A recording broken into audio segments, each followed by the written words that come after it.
Good morning, students.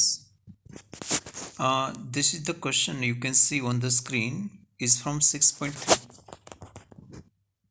You can open your textbook also, okay, and understand question number 1. It is written that state which pair of triangles in the following figure are similar. Write the similarity criteria used by you for answering the question and also write the pairs of similar triangle in the symbolic form. Okay, so first of all you have to decide whether they are similar or not, and if yes, then by which criteria, and you to relate also them which correspondence is similarity. Okay, आपको पता है मैंने ninth में भी congruence में बात सिखाई थी कि कोई दो ट्राइंगल सिमिलर है या कॉन्ग्रुएंट है इतना बोलना इनफ नहीं है, आपको पर्टिकुलर कौन सी पैटर्न के लिए कौन सी अरेंजमेंट के लिए वो सिमिलर या कॉन्ग्रुएंट है वो भी क्लियर करना पड़ता है। तो आपको ये सिंबॉलिक फॉर्म में लिखना मतलब पर्टिकुलर अरेंजमेंट करके लिखना पड़ेगा। ओके, कि ए बी सी है तो सामने पी क्यू आर है, पी आर क्यू है, क्या है। ओके, तो पहले तो क्वेश्चन हमने समझ लिया। दूसरी बात कि हमने पहले लेक्चर में शायद डिस्कस किया था और मैंने रिटर्न में लिखा भी था, आपको दिया था कि यहाँ सिमिलर प्रूव करने के लिए हमारे पास एक तो ए या तो ए भी इनफ है, बाद में एस और एस और RHS, ये 4 क्राइटेरिया है। ओके, जो सिमिलरिटी प्रूव करे, जहाँ पर ए से वहाँ पर ऐसा मीनिंग करना कि कॉरस्पॉन्डिंग साइड इक्वल है, ऐसा नहीं, कॉरस्पॉन्डिंग साइड प्रोपोर्शनल है। ओके, जो हम ऐसी बात स्टैंडर्ड 9th में स्टडी करते थे तब हम एस का मतलब ऐसा करते थे कि एक ही ट्राइंगल की साइड और दूसरे ट्राइंगल की कॉरस्पॉन्डिंग साइड इक्वल है। यहाँ हम मीनिंग करेंगे प्रोपोर्शनल है, तो सिमिलरिटी प्रूव होगी। वहाँ क्या प्रूव होता था? कॉन्ग्रुएंस। ओके, तो इतने क्राइटेरिया है, out of 4 you have to use any one. और लास्ट वन तो ऐसे ये लोगों ने नहीं भी दिया है, लेकिन वो होता है। तो पहले 3 ही हमारे लिए इंपॉर्टेंट है यहाँ पर। ओके, तो पहला देखो, अभी सॉल्यूशन ही है आपके सामने, क्वेश्चन ही है, मतलब टेक्स्ट बुक की है। देखो ये सारे फिगर है आपके सामने। अभी हम एक एक की बात करेंगे। 4 फिगर है, देखते हैं आगे, साइज ज़्यादा भी होगी। हाँ, 6 है टोटल। हाँ, यहाँ फिर से फिगर आई है, आप तो क्वेश्चन देखने की ज़रूरत नहीं। यहाँ तो देखो ए के हिसाब से आराम से हो रहा है, बहुत इजीली, बहुत सिंपल है, आप बोल सकते हो। पहले लिस्ट आउट कर दो। पहले ऊपर हेडिंग में दोनों ट्राइंगल का नेम लिखो, रिलेट नहीं कर रहे, बीच में एंड लिखा मतलब हम जस्ट लिस्ट आउट करते कौन से दो ट्राइंगल है। बाद में हम 9th में करते थे ना, ऐसे लिस्ट लिखना कि ए के सारे पार्ट, सॉरी ABC के सारे पार्ट PQR के कौन से पार्ट के साथ इक्वल है। एंगल है तो एंगल, साइड है तो साइड। तो यहाँ देखो इजीली आप ऐसे मैच बना सकते हैं, कंपेयर कर सकते हैं कि A is equal to P, B is equal to Q and C is equal to R। Okay, obvious है। तो बस ए से हम सीधा रिलेट कर पाएंगे, triangle ABC similar to triangle PQR, criteria A. तो देखो हमने यस नो में भी आंसर दिया, मतलब यस नो नहीं लिखा है लेकिन सिमिलरिटी की साइन बता दी, कैसे आया वो भी बता दिया, कौन सा क्राइटेरिया का यूज हुआ वो भी, और नोटेशन में भी लिख दिया। नोटेशन में मतलब समझते हो, बीच में सिमिलरिटी की साइन करके हमने दोनों ट्राइंगल को रिलेट भी किया है। और रिलेट करते तब सीक्वेंस बहुत इंपॉर्टेंट है, ऐसा नहीं कि अल्फ़ाबेटिकल लिख देना। यहाँ तो कोइंसिडेंटली अल्फ़ाबेटिकली आया है PQR। ओके, लेकिन एक को अरेंज करो तो दूसरा अल्फ़ाबेटिकली होता है, ऐसा ज़रूरी नहीं है। अभी नेक्स्ट देखो, इसमें तीनों एंगल की जगह तीनों साइड की बात है, और आप यहाँ कैसे कंपेयर करेंगे? तो आप पहले देखना, स्मॉलेस्ट साइड का रेशियो बनाना, ग्रेटेस्ट साइड का रेशियो बनाना, और जो मिडल साइज है इसका रेशियो बनाना। यहाँ तो आप सीधा देख सकते हो, ट्वाइस हो रहा है तो सीधा भी पेयर बन रहा है। लेकिन अगर कहीं पर प्रॉब्लम हुआ और आपको ये नहीं समझ में आया कि कॉरस्पॉन्डिंग पेयर किसके साथ कौन सी पेयर ले, मान लो कि इसकी ए बी ली तो सामने से QR ही लेना है, ये कौन सा लेना है? तो इसके लिए मैं आपको एक जो ट्रिक दे रहा हूँ कि स्मॉलेस्ट के सामने स्मॉलेस्ट ही साइड लेनी है, और यहाँ की ग्रेटेस्ट के सामने वहाँ की ग्रेटेस्ट, और यहाँ की जो मिडल साइज्ड है इसके सामने वहाँ की मिडल साइज्ड। ओके, तो देखो ऐसे सभी जगह किया, आप देख सकते हो। पहले B C upon P R लिया है इसने, कोई भी साइड ली पहले, नो प्रॉब्लम, लेकिन रेशियो को पेयर ऐसे बनानी है, बी सी के साथ पी आर ही आएगी और कोई साइड नहीं, पी क्यू भी नहीं, क्यू आर भी नहीं। क्यों? क्योंकि वो मिडल साइज्ड है। देखो ऐसे ए बी के साथ क्यू आर है और ए सी के साथ पी क्यू है, तो सभी में रेशियो आया 1/2 1/2 1/2। या तो उल्टा करो तो 2/1 2/1 आएगा। कौन से ट्राइंगल पहले ले तो इसके हिसाब से है। तो यहाँ देखो, यहाँ एक प्रॉब्लम होता है, एस एस एस क्राइटेरिया या वो भी सही है, सिमिलर हुआ वो भी सिमिलर है, लेकिन यहाँ सीक्वेंस कैसे बनाना है वो एक खास समझ लो। अब अगर आप याद है तो मैंने 9th में ऐसी बात आपको समझा दी थी, कैसे करना। मान लो कि आपने ए बी सी पहले लिख दिया, ओके। अब तीनों जो लिस्ट है ना इसके सामने देखो, ये तीनों लिस्ट हमारे सामने है, कौन से तीनों रेशियो इक्वल है।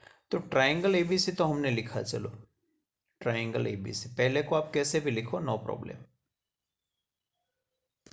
सिमिलर ट्राइंगल अभी कौन आएगा, पी क्यू आर ही आएगा ऐसा जरूर नहीं है। तो यहाँ ए के साथ कौन है, तो वहां से सीधा नहीं बोल सकते आप। देखो बी सी अपन पी आर है, तो इसका मतलब ऐसा थोड़ी कि बी के साथ पी और सी के साथ आर है, क्योंकि बी सी को आप सी बी भी लिख सकते थे, पी आर को आर पी भी लिख सकते थे। तो यहाँ एट ए टाइम आपको कोई दो रेशियो देखना है, कोई दो रेशियो देखना है। देखो मान लो कि आपने फर्स्ट एंड सेकंड देखा है, कोई भी दो देखो एक साथ। तो देखो एबीसी में से कौन सा वर्टेक्स रिपीट हो रहा है, मतलब न्यूमरेटर में कौन सा लेटर रिपीट हो रहा है, तो देखो बी रिपीट हो रहा है। और डिनोमिनेटर में कौन सा लेटर रिपीट हुआ, तो देखो आर। तो बी के साथ आर है इतना पता चला।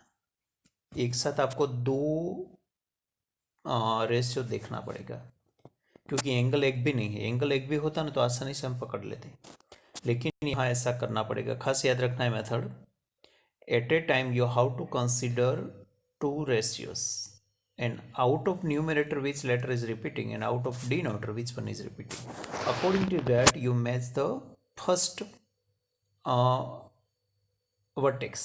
Okay, अभी आप आसानी से बाकी दो पकड़ सकते हैं। देखो बी के साथ आ रहे हो तो क्लियर हो गया, तो पहले ही रेशियो में से देखो फर्स्ट वन में से तो सी के साथ पी होगा, तो यहाँ थर्ड प्लेस पर आएगा पी।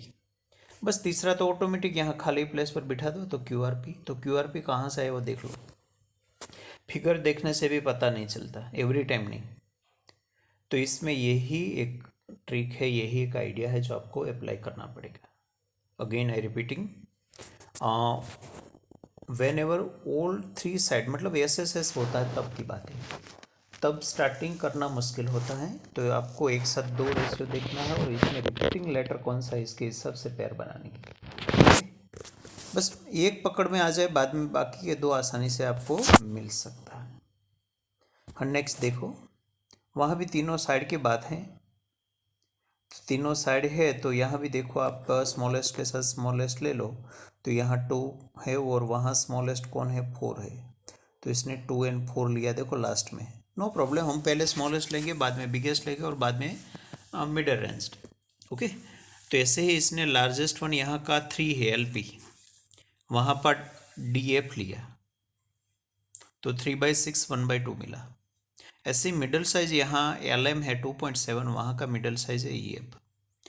तो ये दोनों तो 1/2 मिला है, लेकिन ऊपर का देखो first ratio it is not 1/2, तो ओबियसली एस नहीं अप्लाई होगा, क्योंकि तीनों रेशियो इक्वल होने चाहिए ना, कॉरस्पॉन्डिंग साइड्स के तीनों रेशियो इक्वल होने चाहिए। तो यहाँ मना कर दिया। देखो triangle LMP is not similar to triangle EFD, okay, since the three ratios are not same और नॉट इक्वल, अंडरस्टूड। तो 2 की तरह 3 नहीं है, यहाँ कंडीशन अप्लाई नहीं होती। ओके, तो बहुत ही इजीली आप ये सारे देख सकते हो, कर सकते हो। मोस्टली 1 मार्क के सम है, समझ लो। हाँ, अभी आगे का देखो नंबर 4। यहाँ आप देख सकते हो दो साइड है और दोनों में इंक्लूडेड एंगल भी है। ओके, तो एस अप्लाई हो सकता है, मैंने बताया था ना, ए हो सकता है, एस होता है और एस होता है। 3 ही मेन क्राइटेरिया है यहाँ पर, और RHS एक एक्स्ट्रा गिन लो तो गिनती करो तो टोटल 4 है। तो यहाँ भी देखो आप दो साइड है तो किसका पेयर किसके साथ बनाए, तो यहाँ भी देखो स्मॉलर का स्मॉलर के साथ, ग्रेटर का ग्रेटर के साथ। तो MN का किसके साथ बनाएंगे, सामने वाले PQ के साथ। LM का किसके साथ, QR के साथ। तो पहले तो दोनों रेशियो लिया, 1/2 हुआ। इंक्लूडेड एंगल देखो 70/70 है, तो यहाँ SAS के हिसाब से हो जाएगा। यहाँ कोई वो प्रॉब्लम नहीं होगा। देखो पहले तो एंगल के हिसाब से M के साथ Q है वो पता हो गया। अगर फर्स्ट पेयर आपको मिल गई तो सेकंड पेयर आसानी से, देखो कोई भी एक रेशियो में से मिलती है। देखो फर्स्ट रेशियो देखो, अभी हमने डिसाइड किया ना कि M के साथ Q तो है, वो एंगल की पेयर पर से पता हो गया। अगर M के साथ Q है तो N के साथ P है, और बाकी R रहा तो ऑटोमेटिकली वो L के साथ मिल गया। ओके, तो यहाँ कोई ऐसी वो ट्रिक करने की ज़रूरत नहीं है जैसे हमने SSS में किया था। ओके, और दूसरी बात, यहाँ का मान लो कि N और दूसरा सामने का कोई एंगल, मान लो कि N और P इक्वल होता है तो L और कुछ दिया होता तो ये कंडीशन नहीं अप्लाई होती। इंक्लूडेड एंगल ही ये लोगों ने दिया है इसलिए हुआ है।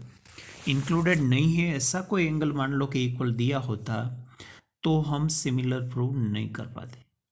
अंडरस्टूड? यहाँ हम in between both given side है, और यहाँ भी देखो एंगल Q है वो दोनों गिवन साइड के बीच में, मतलब इंक्लूडिंग है, इसलिए हो पाया। तो ऐसे उसका मतलब सीक्वेंस भी इंपॉर्टेंट है। SSA या ASS या ऐसा कुछ नहीं करना है। और नेक्स्ट देखो, वहाँ पे आप समझ सकते हो दो साइड तो दी गई है और एक एक एंगल भी दिया है, लेकिन प्रॉब्लम एक आपको दिखाई दे रहा है। देखो जो एंगल A बता रहे हैं ना वो लोग, वो इंक्लूडेड नहीं है। देखो इंक्लूडेड एंगल B है और B तो दिया नहीं है। तो आगे आप ट्राई करो तो देखो AB/DF स्मॉलर के साथ स्मॉलर कंपेयर की, बिगर के साथ बिगर कंपेयर की, तो वो तो 1/2 आया। और इसने A=F80 भी दिया, तो आपको तो लगेगा कि ऊपर की तरह यहाँ भी बन गया। देखो कोई प्रॉब्लम नहीं है, लेकिन प्रॉब्लम है। क्या प्रॉब्लम है? E is not included angle, F सही है। ओके, अगर इसने B दिया होता ना 80 तो हो जाता, लेकिन B की जगह क्या दिया है? E। तो मना क्यों किया? इसका रीजन दिया, angle between the two sides are not same. Okay, ऐसे नंबर 6 देख लो, वहाँ एक आपको देख सकते हो कि दो एंगल दिया गया है। तो हमें ये तो पता है ना कि ट्रायंगल के तीनों एंगल्स के सम 180 होते हैं। तो अब तीसरा एंगल पहले पहले फाइंड कर दो, क्योंकि अभी कोई पेयर नहीं बन रही है ना, हम ए कर देते, लेकिन ए से अभी नहीं हो रहा। तो आप एक काम करो ना, तीनों एंगल फाइंड कर लेते, तो एक एक जो मिसिंग है वो हम कर लेते। तो देखो इसने पहले तो सीधा ब्रैकेट में ही किया है, पहले तो E इक्वल टू की एक एक तो इक्वल दिखाई दे रहा है आपको, देखो 80 एक एक तो इक्वल दिखाई दे रहा, बस और एक एक चाहिए। तो इसने वहाँ का R लिया और यहाँ का F भी लिया, लेकिन F पर तो कुछ दिखाई नहीं दे रहा, तो ये लोगों ने ब्रैकेट में वो बताया है कि 30 कहाँ से आया। अंडरस्टूड? और आपको तीसरा लेना होता तो तीसरा भी आप D=P70 लिख सकते थे। क्यों? क्योंकि P भी यहाँ पे ऐसे ब्रैकेट में फाइंड कर दें तो वो 70 होता, तो आप ए भी कर सकते थे, लेकिन ए इनफ है, ए की ज़रूरत है नहीं। ओके, तो ये इसमें थोड़ी बात नहीं थी कि वो 180 वाला रूल के हिसाब से तीसरा जो मिसिंग है वो आप फाइंड करो, वरना अभी एक ही पेयर आपके सामने है, दूसरी कोई नहीं है, लेकिन इनडायरेक्टली तीनों पेयर है हमारे पास एंगल की। ओके, तो ये सारे क्वेश्चन एक जैसे है, अलग अलग क्राइटेरिया है, क्राइटेरिया आप समझ लो और कैसे इसको रिलेट करते हो थोड़ा तरीका थे समझ लो।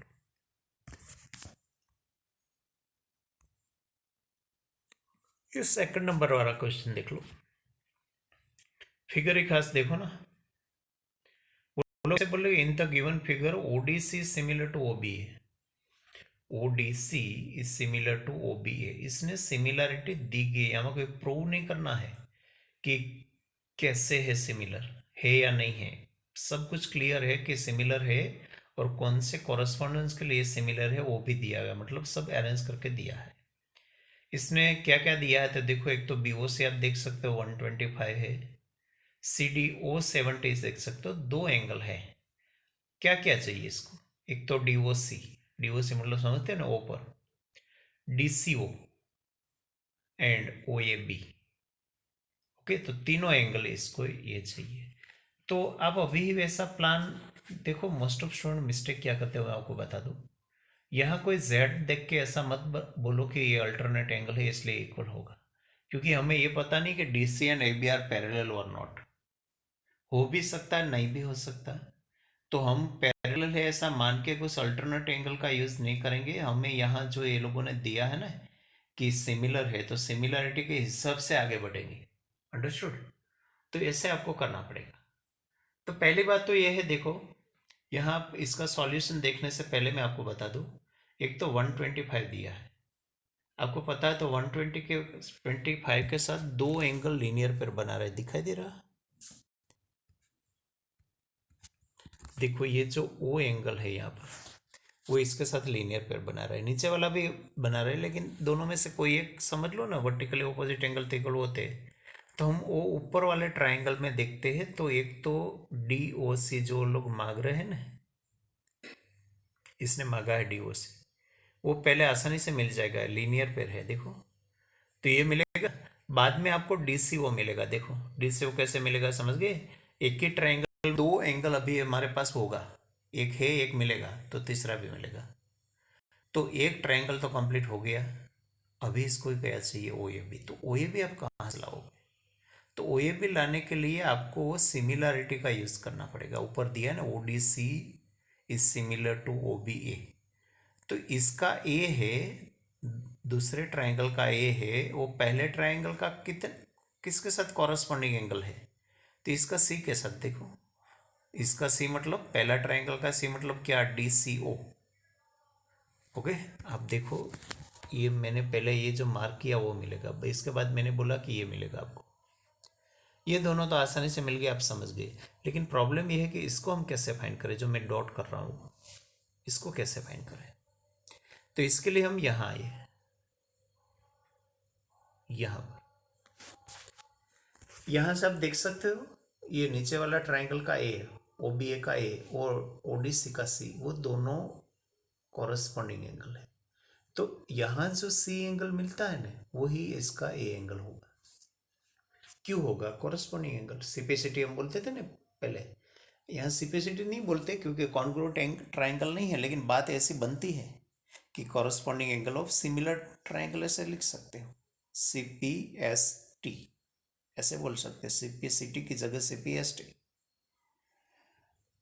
तो ये हमारा तरीका है। देखते हैं लोगों ने सॉल्यूशन कैसे लिया है। अब फिगर भी यहाँ है आप मेरे सामने देखो। देखो पहले इसने, मैंने बोला था ना, लीनियर पेयर के हिसाब से वो डी ओ सी फाइंड किया, तो डी ओ सी 50 मिला।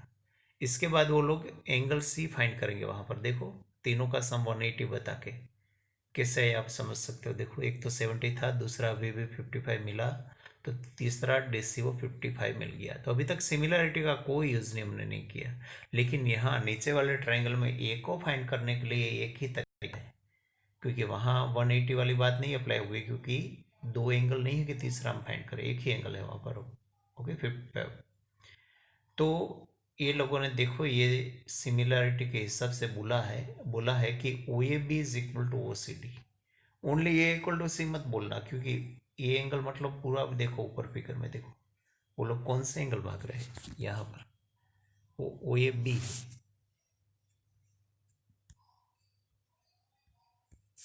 दे are asking this angle, this is O A B, और ये है इसके साथ सिमिलर, कौन सा है, ओ सी डी। तो इसने देखो यही लिखा होगा, O A B is equal to O C D, और ओ सी डी तो हमने ऊपर लिया है, अगर ऊपर जो है वही ये है, तो hence D O C equal to 55, D C O equal to 55 and O A B भी 55 मिला। क्यों? इक्वल थे इसलिए। इक्वल क्यों थे? क्योंकि वो सिमिलर ट्राइंगल के कॉरस्पॉन्डिंग एंगल थे।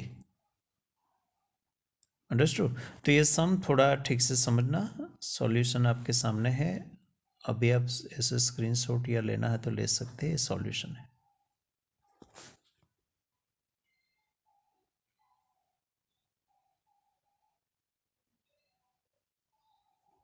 तीन स्टेप में बात हुई है, तीन एंगल पूछे हैं ना इसलिए। ओके, ये तो क्वेश्चन था। ये सारे सॉल्यूशन है किसका, फर्स्ट क्वेश्चन में जो 6 सब क्वेश्चन है, इसका भी आप स्क्रीनशॉट लेना है तो ले सकते हो भाई, क्योंकि बाद में इसका मैं पीडीएफ भेजने वाला नहीं हूँ। और आप खुद भी कर सकते हो थोड़ा समझ गए तो। और इसके पहले ये था, क्वेश्चन नहीं है, सीधा सॉल्यूशन है। तो 3 पेज ले लो आप। तो आज का जो हमने 2 मेन क्वेश्चन किया है, इसके बाद कुछ है ही नहीं हो। 6.3 में से बाकी सब रिमूव किया प्रूव वाले सब।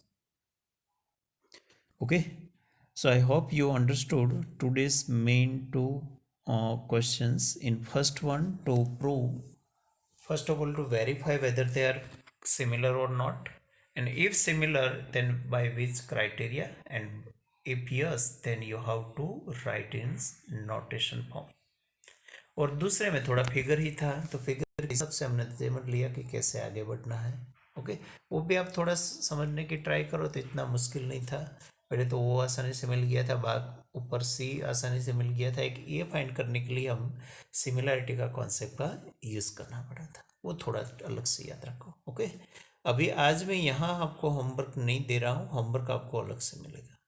ओके, बस आज हम इतना ही रखते हैं, और शायद 2-3 समय होगा आज होमवर्क में, और इसका रोल क्या करना है, कैसे होता है, वो सब आपको पता है। Thank you.